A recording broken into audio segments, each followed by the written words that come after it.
See you then. Good night.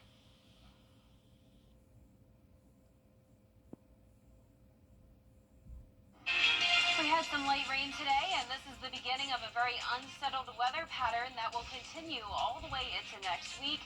We'll have waves of rain and storms and cooler temperatures. All those details are coming up. Right now on News Channel 6 at 7, digging deeper into just what caused a hazardous materials truck to crash in Aiken, the latest on the investigation. Also had the deadline for a real ID. Plus today, how local DMVs are handling the rush. And a new income tax reform bill in the Palmetto State. What this means for South Carolinians as your News at 7 starts now. Live from Television Park, this is WJBF News Channel 6 at 7. Good evening, everyone. I'm Dee Griffin. Thanks so much for joining us. Coverage you can count on begins in Aiken County, where the latest on that crash involving an 18-wheeler sending one person to the hospital has been revealed. And Graham Lee has the latest. Chaos Tuesday evening as the sheriff's office was one of several agencies called to a type of crash law enforcement says rarely occurs. You know, I go back to when we had the big train derailment type thing years and years ago. But no, this is not something, common that we see, on a weekly basis. Investigators say the 2024 Freightliner was heading eastbound on I-20 when it ran off the left side of the road near exit 22, then crashed between the two bridges running along the Highway 1 interchange. Aiken County EMA, Hazmat, Highway Patrol, SCDOT, and others then came to support the sheriff's office. Law enforcement, typically will arrive at these scenes first. Sometimes the fire department can, get there first. But once you identify that you not only have a traffic collision, but then there's maybe hazardous materials involved as well, the resources just start to branch out from there. The hazardous material in the truck was identified as methyl acetate, a highly flammable substance used in lacquers and paint thinner and to make pharmaceuticals, but the spill did not cause any harm. While Highway Patrol is investigating, the Sheriff's Office has detours on Highway 1 and East Furnish Road and Fulmer Road and are urging the public to heed the warnings. When you get to these, detours, again, just be patient. We'll get you where you need to go. We just have to do it, methodically and safe as it could possibly be, and to try to get the problem we're dealing with, mitigated. And the safety is obviously the most important thing for everybody out there on the roads. South Carolina Highway Patrol is still investigating what caused the truck to veer off I-20. Meanwhile, the driver was taken to the hospital. There's no update on his injuries nor his condition at this time. And this just in, Screven County announces the arrest in the Newton shooting that killed 22-year-old father of one. 19-year-old Demarion Butler was arrested in connection to the murder of Isaiah Barbie last month. Butler was on the run since the shooting. For more on the arrest, just go to our website, WJBF.com.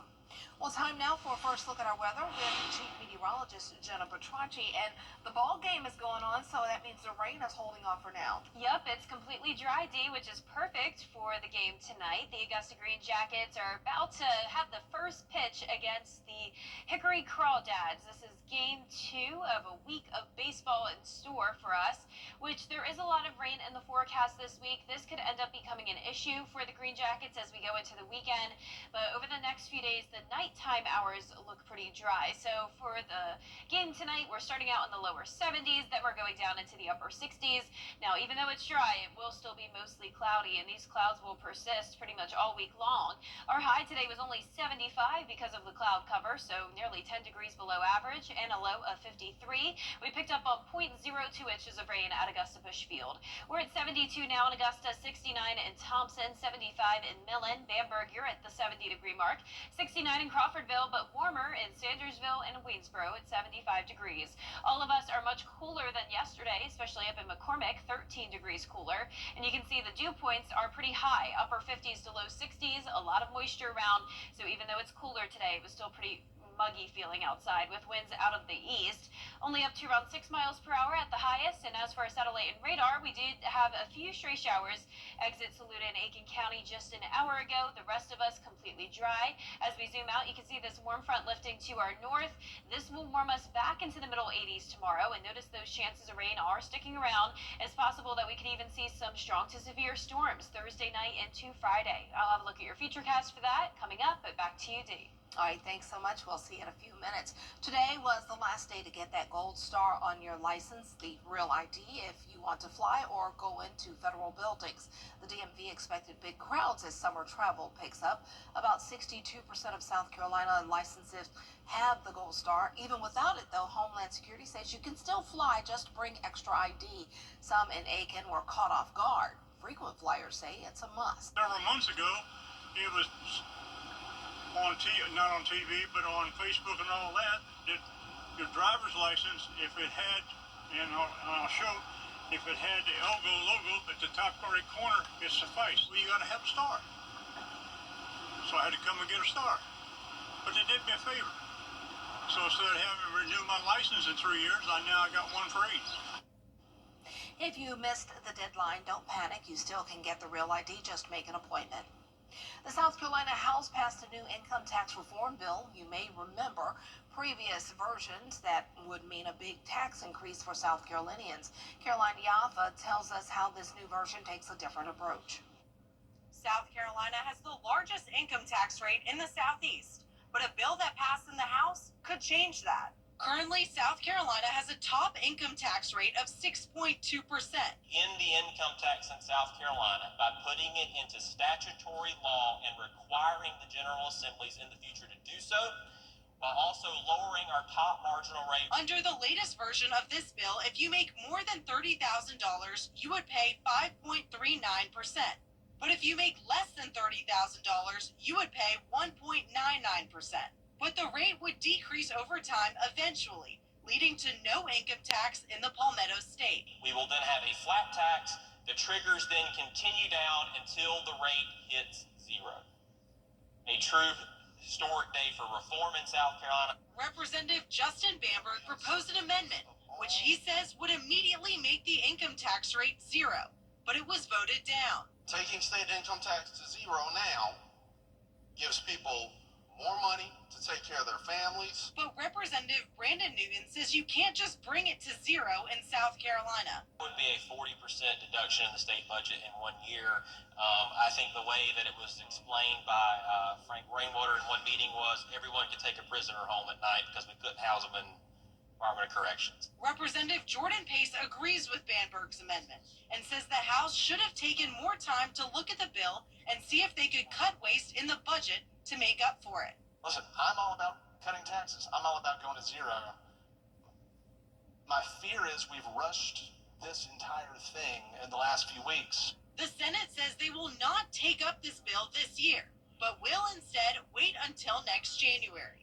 In Columbia, I'm Caroline Yaffa. It is the end of the line for a longtime neighborhood park. A fence is up and demolition is underway at West Vineland Park in Augusta. The park served this neighborhood for decades, but last year the city sold it to the Augusta National. Neighbors are not surprised by it being torn down, but still say it is a loss. See, people who took their children to that park, we took our dog, everyone took our dog, and it's a loss, and we suffer quite a few losses back here, but the Augusta National is such a plus, so you take your blows and keep on going. West Vineland Park was on the city's radar to be sold since 2022. The sale price was $350,000. Well, people in the community are continuing to support the family of fallen Columbia County Deputy Brandon Sykes and injured Deputy Gavin White. Charm and Charm is a local small business that is helping. Owner Tanya Smelker sells stickers for $8, hats for $20. 100% of the proceeds from the stickers and $10 from each hat will go to the families. As of Tuesday, she has raised more than $2,500 from those sales. Instead of charging for my services, I thought it would be a great opportunity for me to provide that to raise money for the Sykes and the White families. Orders will be taken until May 10th, and she will also be at the Columbia County Unity fundraiser. If you would like to place an order or learn more about the Unity fundraiser, you can find that information on our website, WJBF.com. The Shepherd Community Blood Center hosted another blood drive for Deputy Gavin White. It was in front of the Burke County Sheriff's Office in Waynesboro last week. 412 people donated to Shepherd, raising more than $8,200. We like to partner with Shepherd Blood. It's important. We're here. We're trying to save lives. Every donation can save 3 lives. But this incident that happened last Saturday is critical for first responders. Gavin had to go into emergency surgery. Blood is important. It could happen to any of us. It could be at any agency, not just law enforcement, any first responder, fire, EMS. We may need that blood. Coming up, interest rates are remaining the same. What this means for your wallet when coverage you can count on continues. Happy Hump Day, Georgia. Martin. We will have a wet Mother's Day weekend, and those rain chances continue into early next week, with temperatures briefly cooling down, but then warming right back up. I'll have that full Viper 6 forecast after this break. Welcome to Counter Sink and Shower. On through Saturday mornings with the most trusted team in local sports. Preview all of the weekend action and recap all of the big plays with Gianna Cephalou and Gabriel Stovall. 6 Sports Saturday, Saturday mornings at 9:30 on News Channel 6. Get clear, accurate stories that don't waste your time at WJBF.com. Now, your most accurate forecast with WJBF Live Viper 6. Welcome back. It is a mostly cloudy evening as we take a live look in on our Terry Lambert Hyundai Skyview Cam in Emmanuel County. It's dry now, but we did have some light rain showers earlier, bringing us just trace amounts of rainfall today. A high of 72 is pretty much where we topped off in Augusta. Some places stayed even cooler, only in the 60s. We have an east wind of just 3 miles per hour. Dew points are in the upper 50s. And around the CSRA, upper 60s through low 70s right now. 77, though, in Wrightsville. Definitely warmer down towards the southwest, but 10 degrees cooler in Aiken at 67. So clouds for everyone, but no more rain in the forecast, at least over the next several hours. We do have some isolated showers here in Alabama with a big batch of rain down near the Gulf Coast. Overnight, we could see some of those isolated showers move into our area, but most of Thursday actually looks pretty dry. Just that low chance of some storms early on, and then the afternoon will be dry, and then late Thursday night into Friday is when we'll have another round of rain and maybe even some strong to severe storms. Those rain chances then go up to 80% Saturday into even Tuesday of next week, a 70% chance of rain.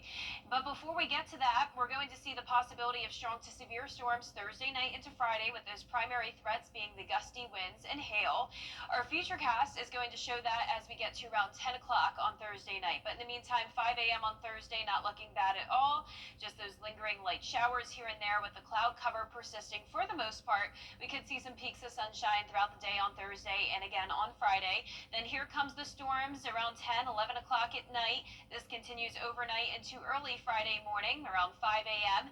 and this will linger until around 10 o'clock on Friday. Now, once we get into Friday afternoon and the evening for the Boss Hog Cook-Off, things are looking pretty good. But then the tables turn and we're going to be in an even weather setup for Mother's Day weekend, all due to this slow-moving upper-level low. We are expecting a lot of rain this weekend. Once again, very high chances with temperatures cooling down. We'll have that wedge setup, which means temperatures will struggle to even get into the lower 70s. You can see on our long-range futurecast model Saturday at 8 a.m. we're seeing rain. There will be some periods of dryness at times, but I definitely suggest some indoor plans for your Mother's Day weekend. Once that upper-level low gets closer to our area, Sunday night into Tuesday is when we could see some of those heavier downpours and maybe some storms again as well. So because the ground will be so saturated already, once we get some of that heavier rain, we could be talking some minor flooding concerns. So we'll be watching that closely. The rainfall totals do continue to increase. I'm expecting at least 2 to 3 inches, but it's definitely possible we could be talking 4 to 5. Temperatures once again cooling down, but then warming back up. We'll be up to 85 next Wednesday, and then the temperatures climb from there. We do have some indications that it could be heating up even more, maybe even into the 90s once we get into the following week. But in the meantime, a whole lot of rain to come. Hopefully no flooding or severe weather concerns. That's right. We have to be careful of that. Yeah. All right. Thanks so much. Well, still ahead, empowering all women to get out and run. Details on the national organization that's looking to do so while pushing past exclusivity. Tell me something about yourself. I'm on your side.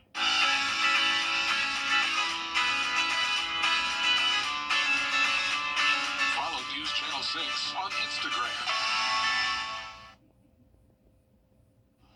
The popularity of running continues to grow, with many people choosing to join running clubs as a way to train with others. Rena Roy has the story of 261 Fearless, a nonprofit global running organization inspired by one woman's courage and the idea to turn it into a movement to empower women. Who would ever have imagined that an official attacking me in the Boston Marathon and trying to rip off my bib number, 261, would result in a marvelous global nonprofit that helps women around the world. The moment has become iconic. The race director trying to physically remove her from the race course in 1967. That runner was Catherine Switzer. She persevered to the finish line to become the first woman in history to officially run the Boston Marathon. Her race number, 261, would resonate with women who learned her story. People began emailing me and writing to me and saying, that number makes me feel fearless. I'm wearing it on my back in the New York City Marathon tomorrow. Or they inked it on their arm. 20 years ago, Edith Zushman met Catherine at a race in Austria, their friendship sparking the idea for a global women's running community. I wanted to create a space where women can just show up and don't need to worry about being judged. Established in 2016, 261 Fearless is a nonprofit organization that has forged its own identity amid an abundance of running groups, empowering women through non-competitive running and education programs. If you want to lift a woman up, show her how to run. If you want her to take control of her life, give her an education. We have educated over 500 women around the world to become 261 coaches. One of those women is Sonia Gallo Saavedra, who started a 261 chapter in Guayaquil, Ecuador. 261 Fearless has had a positive impact on me. Sonia uses the coaching techniques she learned to help other women start their running journey, including some who've never run before. We are running by her side, telling her, come on, let's go, you can do it. 261 Fearless is building momentum from the U.S. and South America to Europe, Africa, and New Zealand. I really think we can make a major impact because we are not looking for like a mass organization. We're looking to pinpoint a group and let that group expand in its own country, in its own culture, in its own way, with leadership from that country. Instilling confidence in women that they can achieve anything. I'm a woman who has two beautiful girls. Maybe they don't like to run, but they see her mom to do everything that she wants. That's the important part for me. That's what I have gained. Rena Roy, ABC News, New York. Foundation settlement can be serious. At WJBF's Television Park Productions, our mission is to provide local businesses with top quality video and digital content at an affordable price.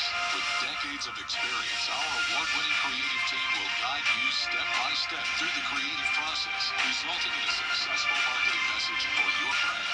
Over the years, we've helped hundreds of local businesses expand their voice. Visit WJBF.com/creative to find out how we can do the same for you. The CSRA is full of amazing women. Women who inspire. Women who innovate. Women who lead. That's why News Channel 6 brings you Women to Watch. On the last Wednesday of each month, News Channel 6 recognizes local businesswomen who are making a positive impact in our community. Nominate someone today at WJBF.com. Sponsored by Goodwill. Don't ignore the signs of the settling foundation. Foundation damage is serious, and it won't get better on its own. Ramjack will help you protect the value of your largest investment. Call for your on-site evaluation. Ramjack, the foundation repair experts. There was a surprise delivery in Kentucky for one mom. Her son Liam, who's in second grade, was playing on her phone over the weekend and ordered more than 70,000 Dum Dum lollipops. That's 30 cases at $130 a piece, totaling more than $4,200. Luckily, Mom says Amazon is giving her some of her money back, and she has successfully sold boxes to people all across town who heard the story and wanted to help her out. Wow. Wow. Oh boy, somebody would be in some big trouble It's so random. Yeah, I wish it was like cookies or something, Yeah. like a little bit He more would- exciting. He would have to eat one every day just to get rid of them. It's For just the rest kind of of his like, life. and it's kind of just like an underwhelming candy, you Yeah, know? Like, it's little dum-dums, but I would be passing them out to everybody here. Want some dum-dums? oh yeah, I did love them when I was a kid, though. Yeah. This is actually funny. I used to save the wrappers and secretly put them behind my parents' couch, and it piled up probably like that Oh, much. my They had no stars. idea. They had no idea. I That's loved funny. all the different colors. I like the pineapple ones. Those are good. Oh yeah. Well, our forecast is showing rain and storms over the next few days. Temperatures are going to warm back up into the mid-80s Thursday and Friday, then back down to the low to mid-70s this weekend, and then we warm back up as soon as we dry out next week. All right. Well, that's our time for now. Thanks so much for joining us. Entertainment Tonight is next. Have a great evening.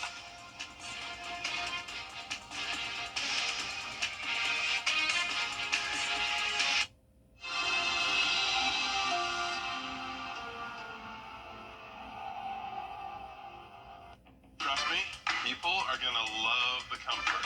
They're gonna love the style. The comfort. The style. True. I'm telling you, they're gonna love the comfort. You know what they're really gonna love about our new Modular 4? The price.